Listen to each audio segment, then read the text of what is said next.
la légende des rails oubliés. La gare de Clermont, autrefois un carrefour vibrant de vie et de destination, était désormais une coquille vide. Les murs de briques érodés par le temps croulaient sous le poids des lierres et le toit s'effritait comme si le bâtiment lui-même cherchait à se fondre dans l'oubli. Pourtant, malgré son abandon, la gare était devenue le cœur d'une légende vieille de plusieurs générations. Les anciens du village, souvent autour d'une table de café ou d'un feu de cheminée, racontaient cette étrange histoire. Une fois tous les 100 ans, à une date indéfinie, un train noir et argenté apparaissait dans la brume, sifflant doucement comme s'il revenait d'un long voyage à travers les âges. Ce train, disait-il, n'avait pas de destination connue et emportait ceux qui montaient à bord dans un monde dont personne ne revenait. Ces récits, souvent considérés comme des contes pour effrayer les enfants, avaient tout de même éveillé une fascination particulière chez un groupe d'adolescents. Jenna, la meneuse naturelle du groupe, avait toujours eu une affinité pour les mystères. Petite, elle s'enfonçait seule dans les bois pour chercher des trésors imaginaires. Sam, plus pragmatique, servait souvent de voix de la raison, bien qu'il ne manquât jamais une opportunité de suivre ses amis dans leurs escapades. Chris, quant à lui, incarnait l'esprit frondeur. Il riait du danger et semblait toujours chercher une façon de prouver qu'il était le plus courageux. Enfin, Mia, la plus discrète, avait un talent pour remarquer les détails que les autres ignoraient, bien qu'elle restât souvent en retrait des décisions. Un après-midi d'automne, alors que le groupe traînait dans une vieille maison abandonnée, un autre de leurs terrains de jeu favoris, Jenna prit la parole, les yeux brillants d'excitation. « Vous avez entendu parler de la gare, non? Le train qui apparaît tous les 100 ans? »« Oh, pas cette histoire encore !» grogna Chris en roulant des yeux. « Tu sais que c'est juste une invention pour faire peur aux gamins, comme le monstre du lac. »« Et si ce n'était pas qu'une histoire ?» rétorqua Jenna, les mains posées sur les hanches. « Personne n'a jamais vraiment vérifié. Je dis qu'on y va. » Sam fronça les sourcils, sceptique. « Et si c'était vrai, si ce train existe et qu'il nous emmène ailleurs ?»« Ailleurs? Où? Dans une autre dimension ?» railla Chris, un sourire narquois étirant ses lèvres. « Allons, Sam, tu crois vraiment à ce genre de truc ?» Mais Mia, jusque-là silencieuse, intervint doucement. « J'ai entendu mon grand-père en parler. Il disait que son propre père avait vu le train une fois. Il était si effrayé qu'il s'est caché dans les bois toute la nuit. Il n'a jamais voulu raconter ce qu'il avait vu de ses propres yeux. » Le silence tomba dans la pièce, chaque adolescent pesant les implications de cette confession. Une brise fraîche s'infiltra par une fenêtre cassée, soulevant des volutes de poussière dans les rayons de soleil déclinants. Jenna sourit. « Parfait. On y va ce soir. » Et ainsi, une décision irrévocable fut prise. Lorsque le crépuscule s'installa sur Clermont, les 4 amis se retrouvèrent devant la gare abandonnée, équipés de lampes torches, de sandwichs mal emballés et d'une dose d'intrépidité. La brume se levait déjà, s'enroulant autour des rails rouillés comme une écharpe. Les adolescents franchirent les grilles rouillées, un mélange d'excitation et d'appréhension bouillonnant en eux. Chaque pas résonnait sur le vieux quai, comme si l'endroit tout entier retenait son souffle. « Je parie qu'il n'y aura rien », marmonna Chris, brisant le silence. Mais alors que les aiguilles de la vieille horloge de la gare, brisées mais étrangement animées d'un tic-tac irrégulier, s'alignèrent sur minuit, un grondement sourd fit vibrer les rails. La brume sembla se condenser, se tordant dans une danse hypnotique. Puis il apparut, une locomotive massive, d'un noir éclatant, ses flancs scintillant d'une lumière argentée sous la lune. Un sifflement perça l'air, et le train s'arrêta devant eux avec une précision terrifiante. Les portes s'ouvrirent dans un claquement métallique. Aucune invitation, aucune voix, juste une attente silencieuse, presque oppressante. Jenna échangea un regard avec les autres. « On entre, dit-elle. » Sa voix était ferme, mais son cœur battait à tout rompre. Et un par un, ils montèrent à bord. Les portes se refermèrent derrière eux dans un soupir final, et le train, sans un bruit, s'élança dans l'inconnu. Le train vers l'inconnu. Les portes du train s'étaient refermées sur un claquement sec, enfermant les 4 adolescents dans une pénombre feutrée. À l'intérieur, l'atmosphère était étrange, presque irréelle. Des lumières tamisées projetaient des ombres mouvantes sur les murs, et l'air avait une odeur indéfinissable, un mélange de métal froid et d'un parfum floral fané. Les sièges, recouverts d'un velours usé, semblaient appartenir à une autre époque. Pas une seule trace de poussière n'altérait les surfaces, comme si le train était entretenu malgré son mystère. Jenna, la première à retrouver ses esprits, parcourut l'allée centrale, ses chaussures résonnant sur le sol en bois poli. « C'est beaucoup plus propre que je ne l'imaginais », murmura-t-elle, sa voix résonnant étrangement dans le silence. « Et terriblement vide », ajouta Mia, ses yeux scrutant les cabines fermées le long du couloir. Chris, quant à lui, s'installa sur un siège près d'une fenêtre. Il posa la main sur la vitre, s'attendant à sentir le froid du verre, mais ce qu'il perçut à la place le fit sursauter. « C'est chaud !» s'exclama-t-il, retirant sa main comme s'il venait de toucher une plaque brûlante. « Comment est-ce possible? On est en plein milieu de la nuit, et ce truc est gelé de l'extérieur. » Sam, curieux, s'approcha pour vérifier, mais Jenna coupa court à leur discussion en ouvrant brusquement une des portes des cabines. À l'intérieur, ils trouvèrent une scène encore plus énigmatique. Une table dressée comme pour un banquet, avec des couverts en argent, des assiettes de porcelaine et des chandeliers aux bougies éteintes. Les plats semblaient contenir des mets fraîchement préparés, et pourtant, personne n'était là pour en profiter. Une brise imperceptible fit osciller les flammes des bougies qui s'allumèrent soudainement, les plongeant dans une lumière vacillante. « On est dans un rêve, c'est sûr !» murmura Mia, ses doigts effleurant l'un des verres de cristal. « Rien de tout ça n'a de sens. » Avant que Jenna ne puisse répondre, le train tout entier sembla tressaillir. Les murs vibrèrent doucement, comme s'ils respiraient, et un bourdonnement sourd se fit entendre, croissant en intensité. Les adolescents se précipitèrent vers les fenêtres, espérant apercevoir ce qui provoquait ce tumulte. Mais à leur grande stupeur, il n'y avait rien dehors, rien d'identifiable du moins. Là où devraient se trouver des paysages familiers, il n'y avait qu'un vide abyssal. Un mélange tourbillonnant de couleurs sombres, comme si le train traversait une faille entre deux réalités. « C'est quoi ça ?» demanda Sam, son souffle se coupant dans sa gorge. « On dirait de l'espace ?» hasarda Mia, bien que sa voix trahisse plus de doute que de certitude. Jenna fixa intensément l'extérieur, mais chaque tentative de comprendre ce qu'elle voyait ne faisait que renforcer son vertige. Elle détourna finalement les yeux, ses pensées embrouillées par un malaise qu'elle ne parvenait pas à identifier. Chris, lui, sembla vouloir reprendre le contrôle de la situation. « Écoutez, on doit rester calme. Il y a forcément une explication logique. Peut-être que le train nous emmène juste ailleurs. Une illusion. Une sorte d'attraction super high-tech, je ne sais pas. » Jenna secoua la tête. « Tu crois vraiment qu'une vieille gare abandonnée a quelque chose à voir avec la technologie ? Et cette brume, ce vide, rien de tout ça n'a de sens. Mais il y a une chose dont je suis sûr.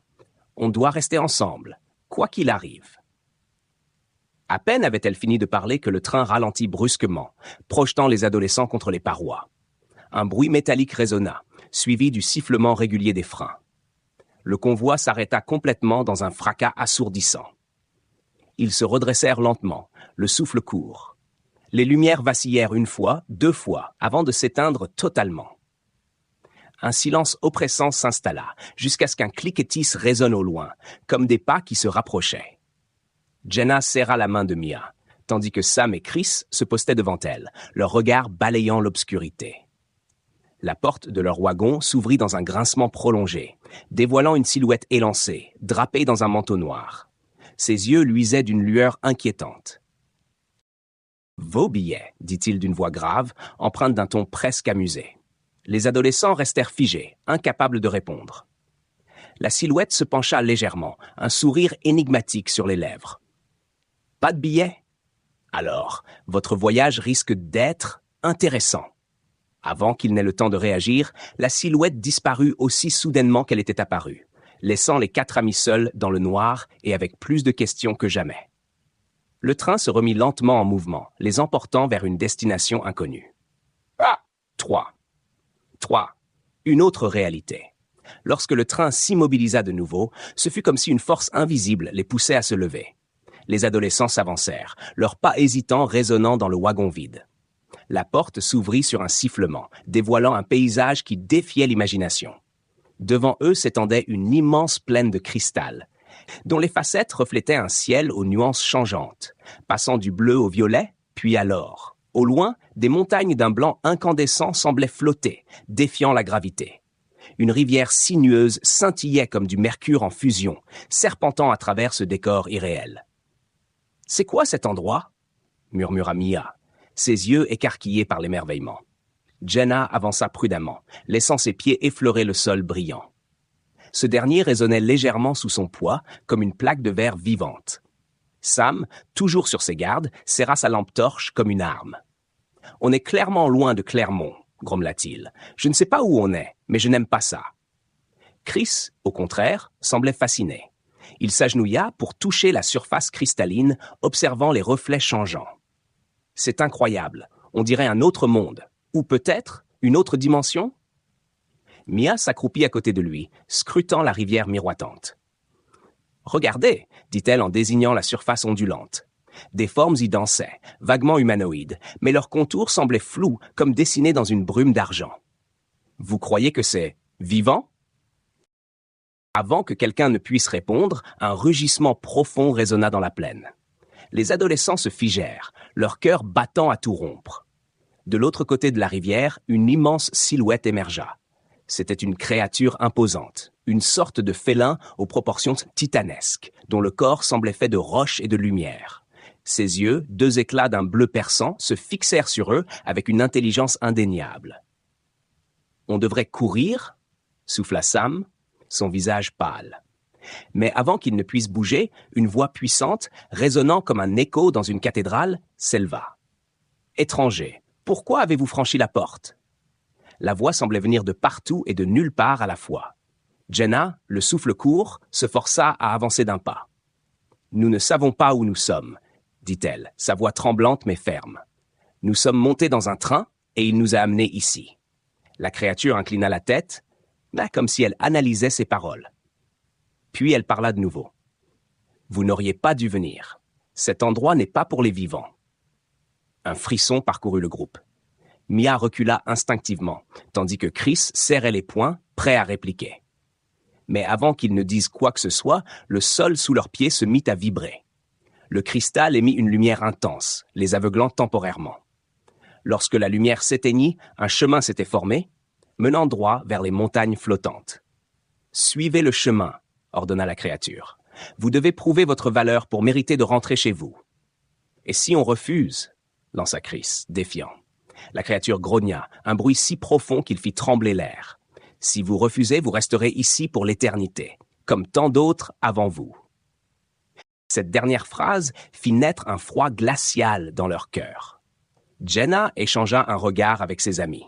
Ils n'avaient pas le choix. Ensemble, ils s'engagèrent sur le chemin scintillant, le paysage irréel s'étendant devant eux. Le sentier de cristal semblait vivant, vibrant sous leurs pas. Chaque fois qu'ils s'approchaient des montagnes, une série d'épreuves inattendues surgissaient. Des fragments du sol s'élevaient soudainement dans les airs, les forçant à sauter entre des plateformes mouvantes.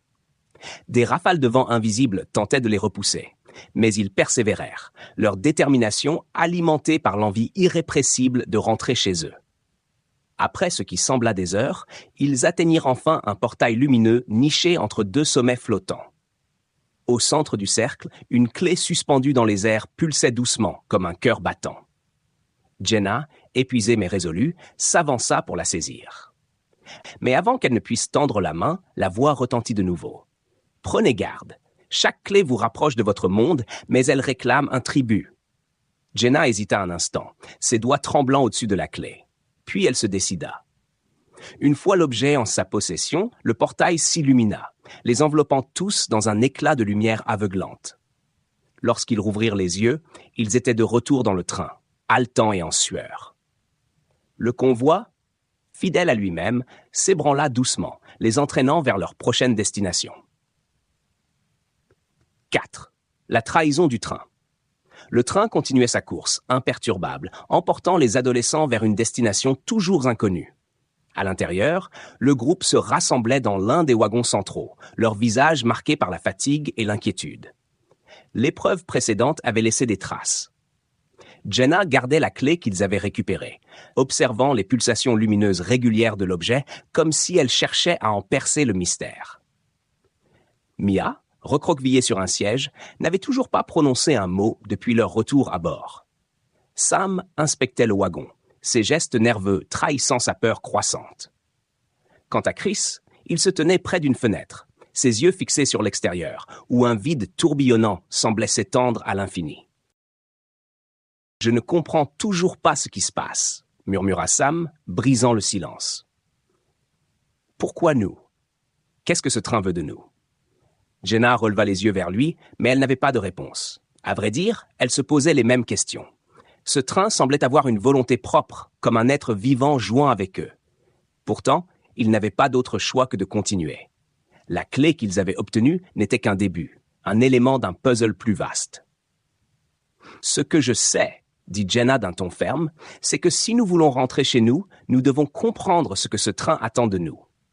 Et pour ça, il faut rester soudés. » Chris tourna enfin son regard vers eux, un sourire ironique sur les lèvres. « Soudés? Tu parles comme si on était des héros d'un film. Ce train nous ballotte de monde en monde sans explication, et toi, tu veux jouer les leaders? Et si on s'arrêtait, juste une fois, pour réfléchir à une vraie solution? » Jenna serra les dents, sentant la colère monter. « Et qu'est-ce que tu proposes, Chris? Descendre en marche? Tu penses qu'on a le choix? » Chris haussa les épaules, mais il ne répondit pas. Son silence, toutefois, en disait long. Il doutait de leur capacité à s'en sortir. Pire encore, il semblait envisager des options que les autres n'osaient même pas envisager. Une tension palpable s'installa entre eux, comme un fil prêt à se rompre. Quelques heures plus tard, le train ralentit à nouveau, s'arrêtant dans un endroit encore plus étrange que le précédent. Le paysage extérieur semblait constitué d'un labyrinthe de structures métalliques géantes, des tours en spirale s'élevant jusqu'à un ciel d'un gris oppressant. Une brume épaisse s'accrochait aux bases des tours, donnant à l'endroit une allure fantomatique. Alors que les adolescents descendaient prudemment, un bruit métallique résonna derrière eux. Les portes du train se refermèrent brusquement. « Pourquoi ça fait ça ?» demanda Mia, sa voix tremblante. Jenna se retourna, tentant d'ouvrir les portes, mais elles étaient verrouillées. Le train semblait les avoir abandonnées. Devant eux, une lumière clignotante apparut au sommet d'une des tours, comme un phare les appelant. « Chut, je suppose que c'est par là qu'on doit aller, » dit Jenna, essayant de masquer son anxiété. Le groupe s'enfonça dans le labyrinthe, progressant lentement parmi les structures imposantes.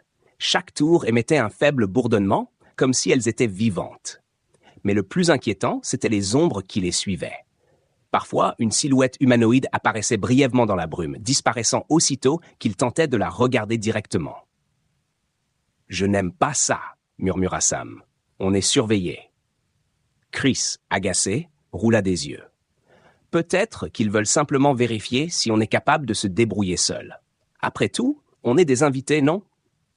Sa désinvolture fut interrompue par un bruit soudain. Derrière eux, une des silhouettes émergea complètement de la brume. C'était une créature humanoïde, mais son corps semblait constitué de métal poli, ses yeux brillants d'une lumière rouge intense. D'autres apparurent rapidement, formant un cercle autour des adolescents. « C'est un piège !» s'écria Jenna. « Courez !» Ils s'élancèrent à travers le labyrinthe, les créatures métalliques à leur trousse. Les tours autour d'eux émettaient des éclats de lumière, rendant leur fuite encore plus désorientante. Chris prit les devants, guidant le groupe à travers des passages étroits. Mais au détour d'un couloir, il s'arrêta brusquement. « C'est notre chance !» murmura-t-il. Jenna, haletante, le rattrapa. « Qu'est-ce que tu fais ?» Chris la regarda, une expression étrange sur le visage. « Écoute, on ne peut pas tous s'en sortir. Si je les distrais, vous pourrez atteindre la tour. »« Non, on reste ensemble !» protesta Jenna. Mais Chris secoua la tête. Avant que quiconque ne puisse l'arrêter, il fit demi-tour, attirant l'attention des créatures. Il cria pour les provoquer, puis disparut dans la brume, laissant le reste du groupe abasourdi. Jenna sentit une boule se former dans sa gorge, mais elle n'avait pas le temps de réfléchir. « On doit continuer », dit-elle d'une voix brisée. Ils atteignirent finalement la tour, gravissant une série d'escaliers en colimaçon. Au sommet, ils trouvèrent une autre clé, semblable à la première, mais d'un éclat plus intense. Jenna la prit avec précaution. Une fois entre ses mains, un portail lumineux apparut, les aspirant à nouveau dans le train. De retour dans le wagon, un silence pesant s'installa. Chris n'était pas là, et aucun d'eux ne savait s'il avait survécu. Mais alors que le train reprenait sa course, Jenna remarqua quelque chose d'étrange. Les lumières vacillaient, et une voix éthérée résonna dans l'air. Chaque sacrifice rapproche le train de sa destination. Mais à quel prix? Mas 5, le dernier défi. Le train roulait à une vitesse vertigineuse, comme s'il voulait expulser les adolescents hors du temps et de l'espace.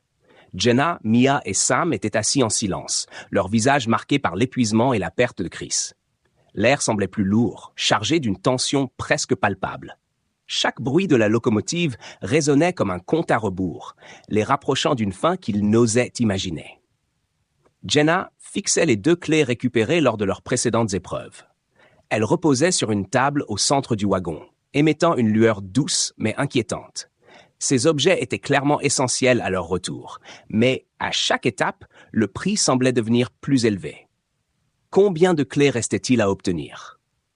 Et combien d'entre eux resteraient pour en payer le prix? Ça n'a aucun sens, murmura Mia, brisant le silence. Pourquoi nous? Qu'est-ce qu'on a fait pour mériter ça? Sam haussa les épaules, son regard rivé sur les fenêtres. Au dehors, le vide avait disparu, remplacé par un paysage tourmenté de montagnes sombres et de rivières rougeoyantes, comme si le train traversait les entrailles d'un volcan en éruption. « Ce n'est pas une question de mérite, répondit-il enfin. Ce train veut quelque chose de nous. Peut-être qu'on est juste des pions dans un jeu qui nous dépasse. » Jenna serra les poings, sa frustration palpable. Mais avant qu'elle ne puisse répondre, le train ralentit brusquement.